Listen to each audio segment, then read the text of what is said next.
Adian juga menegaskan bahwa menurut dia, Anies tidak akan melanjutkan program IKN itu. Adian kemudian mengulang istilah yang dipakai Zulfan sendiri bahwa Anies adalah antitesisnya Jokowi. Tegas dan lugas ya pernyataan Adian itu. Ada sebab dan ada akibat. Dan sekali lagi Adian memperingatkan Anies bahwa rekam jejaknya di Jakarta bakal jadi hal yang merugikan dirinya dalam proses mau nyapres. Sekarang saja sudah mulai kelihatan kok.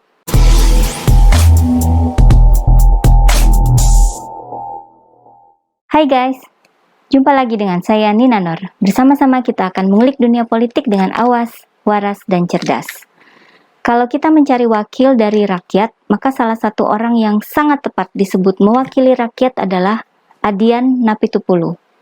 Mana ada wakil rakyat yang ketika dilantik, dia memakai jas seharga Rp80.000 dan jeans hitam. Ketika ditanya para awak media, Adian bertanya balik, yang jadi anggota DPR itu orangnya apa bajunya? Yang penting kan memenuhi kepatutan, kata Adian. DPR ini kan persoalan ide, persoalan pikiran, persoalan keberpihakan, persoalan bagaimana memperjuangkan keinginan rakyat, aspirasi rakyat. Jadi bukan persoalan pakaian sebenarnya. Itu soal pikirannya. Jadi ngapain kita ya? Ngapain kalau kemudian kita pakai pakaian bagus, mahal, bermerek, branded dan sebagainya, tapi rakyat tidak kita pikirkan, rakyat tidak kita perjuangkan. Saya tidak katakan bahwa saya memperjuangkan rakyat sangat enggak juga. Tapi paling tidak ada 1, ada 2, ada 3 gitu yang kita perjuangkan. Akan sangat kontras membandingkan wakil rakyat seperti Fadlizon dengan Adian. Tidak pernah ada berita Adian ini meminta fasilitas buat keluarganya ketika bepergian ke luar negeri. Adian juga bukan orang yang nyinyir, melainkan seorang politisi yang loyal pada partai, loyal pada Presiden Jokowi, dan bersedia pasang badan membela Presiden Jokowi. Saya kira, karena Adian ini yakin bahwa Presiden Jokowi itu ya bekerja hanya demi rakyat, seperti halnya Adian. Maka kita pun menyaksikan betapa gaharnya Adian membela Presiden Jokowi. Dalam ajang Pilpres 2019 silam, Adian selalu memenangkan debat sengit dengan para juru bicara lawan politik Presiden Jokowi, dengan gaya santainya yang tidak pernah terpengaruh oleh lawan. Ketika suasana jadi sama-sama panas pun, Adian bagai senjata otomatis yang sanggup memberondong lawan debatnya dengan berbagai peluru, dengan isi perkataannya yang logis, berbobot, dan valid. Ketika akhirnya Presiden Jokowi memenangkan Pilpres 2019 dan ada keramaian di istana, saya lupa momennya apa ya waktu itu. Jadi waktu itu sempat terlihat ketika saya menonton acara berita di televisi, terlihat Adian ini berdiri jauh dari keramaian, menyendiri sambil mengamati, bagai bodyguard khusus Pak Jokowi yang tetap menjaga dan waspada, namun tidak mau ikut rame-rame gitu ya. Adian Napitupulu memang punya pengalaman panjang menjadi seorang aktivis di rezim Orde Baru. Mungkin bagi Adian, Presiden Jokowi itu seperti sesama aktivis ya, sama-sama berjuang buat rakyat. Dan memang ada hasilnya ya. Oleh sebab itu, Adian jadi orang yang sangat vokal membantah tuduhan AHY waktu itu, yang menyebut Presiden Jokowi hanya gunting pita, karena pembangunan infrastruktur di era SBY sudah menyelesaikan sekitar 80%-nya. Presiden Jokowi dituduh sekedar meneruskan sedikit dan tinggal gunting pita. Adian dengan gahar membombardir AHY dengan data-data yang akurat. Habis itu, mana ada AHY berani meneruskan atau berdebat dengan Adian? Mana berani kan? Adian sebenarnya sudah beberapa kali memberikan komentar terhadap ambisi Anies nyapres. Ketika Anies masih menjabat jadi Gubernur DKI Jakarta dan kemudian menyatakan dirinya siap nyapres jika ada partai yang mengusungnya, Adian menanggapi pernyataan Anies ini dengan menyatakan bahwa problem reformasi adalah semua orang bisa nyapres, semua orang bisa menganggap dirinya pantas menjadi capres. Tetapi menurut Adian, hakim tertinggi adalah rakyat. Pilihan itu ada di tangan rakyat.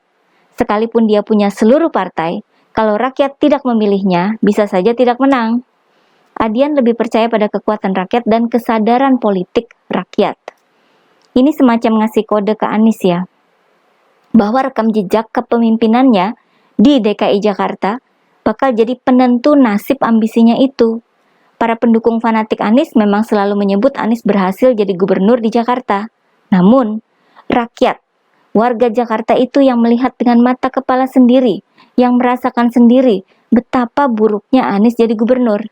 Ya kumuh, kekurangan air bersih, kekurangan toilet, kebanyakan sampah, kebanjiran, dan sebagainya.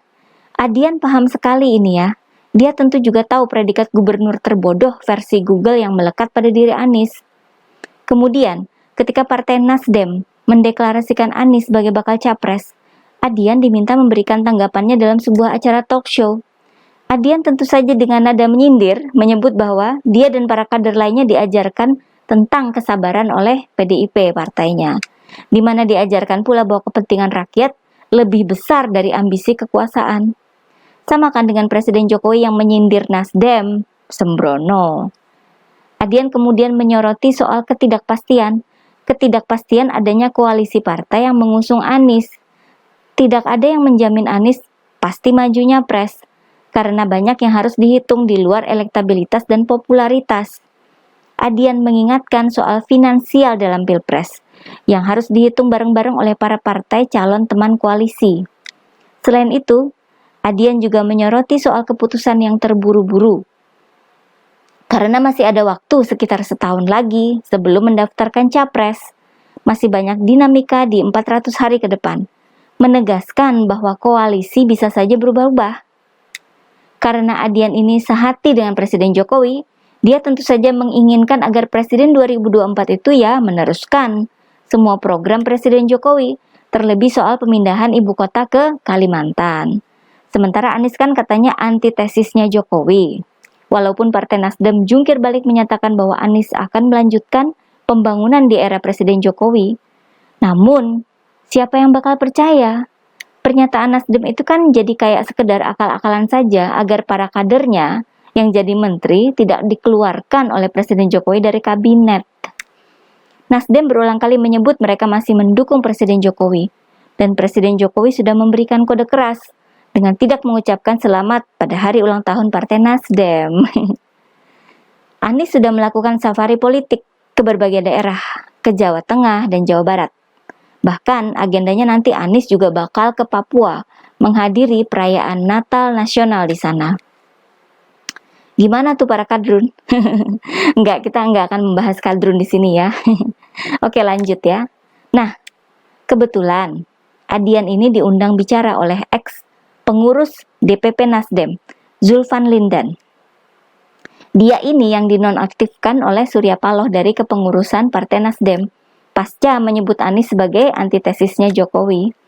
Zulfan ini punya channel video ya, di sana dia mengundang Adian untuk berbincang-bincang soal politik. Ketika bicara soal Pilpres, Adian melempar sentilan ke Anies dengan menyebut ada capres yang belum punya koalisi.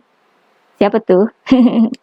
Koalisi-koalisi partai ini ujungnya bagaimana nih? Yang mana koalisi yang mana, Bang? Ya ada KIB, ada Gerindra, Ya, nah, ada misalnya ada capres yang belum punya koalisi. Ada koalisi yang juga tidak kunjung punya capres. Ya. Ini problem kita. Ya. Kenapa semua tergesa-gesa, Bang? Ya. Semua tergesa-gesa, dan percayalah, seluruh ketergesa-gesaan itu yang tidak mengedepankan kepentingan rakyat pasti punya dampak tidak baik. Ketika ditanya apakah Anies bagus jadi presiden, dengan tegas Adian menyebut dirinya tidak setuju Anies nyapres. Dan Adian yakin bakal banyak orang yang tidak mau memilih Anies jadi presiden. Pengalaman Anies dalam memimpin Jakarta jadi alasannya. Anies banyak meninggalkan permasalahan di Jakarta. Salah satu contohnya adalah masalah kemiskinan dan kesejahteraan rakyat. Dengan kondisi rakyat seperti itu, yang tidak diurus oleh Anies dengan baik, Adian menyebut nggak pantas buat Anies bicara soal capres. Adian juga mengingatkan bahwa Presiden Jokowi memikirkan siapa pemimpin yang bisa melanjutkan program-program beliau, seperti pembangunan infrastruktur dan program Ibu Kota Negara atau IKN yang baru. Jangan sampai sudah dirintis, tetapi nanti malah berhenti karena tidak satu visi. Adian juga menegaskan bahwa menurut dia, Anies tidak akan melanjutkan program IKN itu. Adian kemudian mengulang istilah yang dipakai Zulfan sendiri bahwa Anies adalah antitesisnya Jokowi. Tegas dan lugas ya pernyataan Adian itu. Ada sebab dan ada akibat. Dan sekali lagi Adian memperingatkan Anies bahwa rekam jejaknya di Jakarta bakal jadi hal yang merugikan dirinya dalam proses mau nyapres. Sekarang saja sudah mulai kelihatan kok. Dengan adanya pengganti Anies, Heru Budi, yang mulai menangani masalah banjir dengan sangat serius. Pengerukan dilakukan di berbagai kali di Jakarta. Lalu, normalisasi Sungai Ciliwung juga dilanjutkan dari yang mandek sama sekali di era Anies. Ini kan sungguh memalukan ya buat Anies. Makin Heru Budi bekerja keras di Jakarta, makin kelihatan kalau Anies itu nggak bisa kerja. Heru Budi kan orangnya gercep ya, satset gitu. Anies makin kelihatan hanya bisa mengolah kata tanpa kerja nyata. Apa yang mau dikampanyekan Anies untuk mengangkat citranya sebagai capres? Lawan politik Anies bakal dengan mudah memojokkan Anies. Tinggal ngobrol aja sama warga Jakarta. Banyak sekali borok Anies yang bisa dikumpulkan, lalu dilemparkan ke Anies. Tanpa Anies bisa memperbaikinya. Kan sudah habis masanya Anies berkuasa di Jakarta. Makin maju Anies sok nyapres, makin terungkap kejelekannya atas kesaksian warga Jakarta sendiri. Sekarang Anies baru sadar kali ya, bahwa yang dikatakan Adian itu benar. Bahwa rakyatlah yang jadi penentu nasib Anies. Kalau dulu jahat sama rakyat, tidak mengurus rakyat dengan baik, ya sekarang bakal menuai karmanya. Oke guys, jangan lupa like-nya dan subscribe channel Siward TV ya. Selalu dari Kura-Kura.